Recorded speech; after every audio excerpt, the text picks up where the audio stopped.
In a remote village nestled between dark mountains, there were rumors about the House of Shadows, an old abandoned house that had been deserted for decades. It stood at the edge of the village, hidden from sight by thick trees that shielded it from view. The villagers spoke of strange sounds emanating from within its walls, of shadows that moved without visible form. Everyone avoided getting close to the house, believing that a curse haunted it, one that would strike anyone who dared to enter. One stormy night, 5 friends gathered at one of their houses after hearing about the terrifying legend of the House of Shadows. None of them believed in superstitions or the bizarre stories the elders told, thinking they were nothing more than old tales. One of them, known for his courage and recklessness, proposed the idea. He was convinced that fear was just a myth and dared the others to enter the abandoned house and discover the truth for themselves. Though the others were hesitant, curiosity got the better of them, and they agreed to go. At midnight, they set off. The moon was hidden behind thick clouds, and the air was eerily cold, despite it being summer. They walked along a dark, narrow path, their hearts racing with every step. Each footfall seemed to bring them closer to something unnatural, something ominous. With each step, they drew nearer to the house, surrounded by legends, but they had no idea what awaited them. Finally, they reached the gate of the House of Shadows, where they found the old door creaking as it was pushed open. Despite the eerie sounds coming from within, they cautiously stepped inside, the darkness swallowing them whole. The house was filled with strange whispers, as though the walls themselves were breathing. The floors were covered in thick dust, and the air was unnaturally cold, as if the house was bound by a curse from which there was no escape. They slowly ventured deeper into the house, noticing strange details. The walls were covered in unclear drawings, and the floor was littered with old, torn clothes.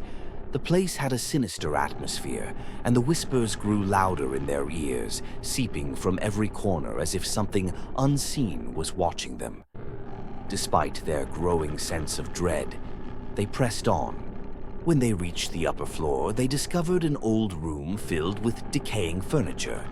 In the corner was a large table covered with old papers written in a strange language, with symbols carved into them that resembled arcane runes. The closer they got to the table, the more a strange feeling overcame them, as though they were approaching something they shouldn't understand. The atmosphere shifted around them, and the whispers became louder.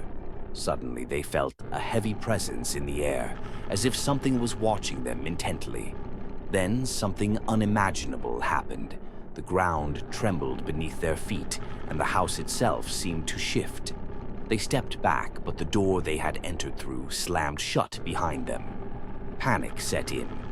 Every time they tried to flee, the house grew more chaotic and disorienting. The shadows seemed to follow them, closing in from all sides. The air became thick and suffocating, as if the house itself were consuming them piece by piece.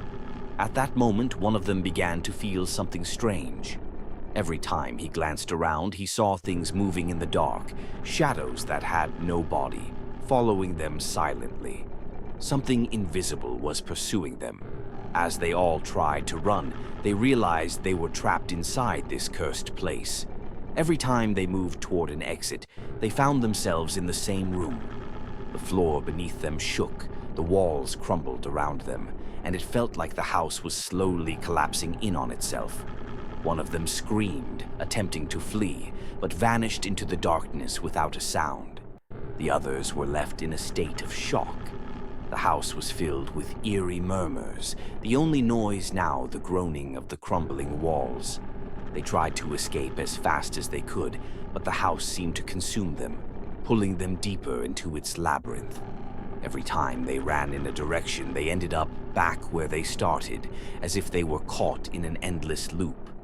Then they began to feel something else, a presence that was closer than they had imagined. The shadows grew darker and thicker, enveloping them completely. The noise in their ears became unbearable, and they felt as if something unseen was tearing them apart from the inside. The ground beneath their feet cracked and the windows slammed shut on their own. Finally, when one of them screamed at the top of his lungs, he too disappeared into the abyss, leaving the others paralyzed with terror. The house became darker than ever before, and the noises were overwhelming. The whispers were clearer now, and they began to hear words they couldn't understand, as if they were coming from somewhere far away. "You will never leave. You have disturbed my home. Now, you will pay the price." Hours passed as they struggled to escape, but they only found new traps with every step they took. The walls seemed to close in on them, the air growing heavier, making it harder to breathe. The shadows were everywhere now, and the whispers grew louder. Every time they moved, they felt the presence of something drawing closer to them. And then, in a moment of madness, they all vanished. The next morning, when the villagers went to search for them, they found no trace. There were only footprints that started at the gate of the House of Shadows and led to nowhere. The house remained as it was, dark and silent, but the legend lived on, and the whispers never stopped. The house remained, waiting for the next victim to wander too close. Whoever dared to approach would find themselves trapped in a place where escape was impossible, and the curse of the house would claim them. The whispers would never end.